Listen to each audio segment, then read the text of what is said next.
আসসালামু আলাইকুম এভরিওয়ান, আমি হচ্ছি নাহার জবেদা শায়লা, অর্থনীতি বিভাগ 21-22 সেশন। গুচ্ছ ভর্তি পরীক্ষার যে বিজ্ঞান বিভাগের যে পরীক্ষাটা হচ্ছে, এই পরীক্ষা উপলক্ষে তো ভার্সিটিতে অনেক স্টুডেন্টদের আগমন ঘটছে। আমি আসলে হ্যান্ডমেড চুড়ি নিয়ে কাজ করতেছি, সুতার কাজ করি মেইনলি চুড়িতে।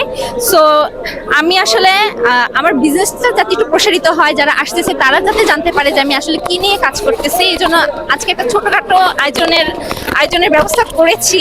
তো মোটামুটি ভালোই সেল হয়েছে, তো আশাবাদী আছি আরো কিছু হবে। পরীক্ষা শেষ হয়েছে, স্টুডেন্টরা চলে গেছে, আমি জানি না যে আর কেউ কিনবে কিনা।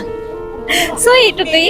আর হচ্ছে আমি চাচ্ছি যে আমার মতো আরো যারা স্টুডেন্ট আছে তারাও ছোটখাটো উদ্যোগ নিক পড়াশোনার পাশাপাশি, কারণ এগুলোর আসলে দরকার আছে। ভার্সিটিতে চলাকালীন অবস্থায় আমাদের অনেক ফ্রি টাইম থাকে, টুকটাক শখের উপর ভিত্তি করে কেউ কিছু করতে চায় তাহলে আমি মনে করি করা উচিত। সো সেই হিসাবে আমিও এই ছোটখাটো উদ্যোগটা আর কি নিছি, আমার নিজের শখ থেকে আর কি এই কাজগুলো করা আর কি।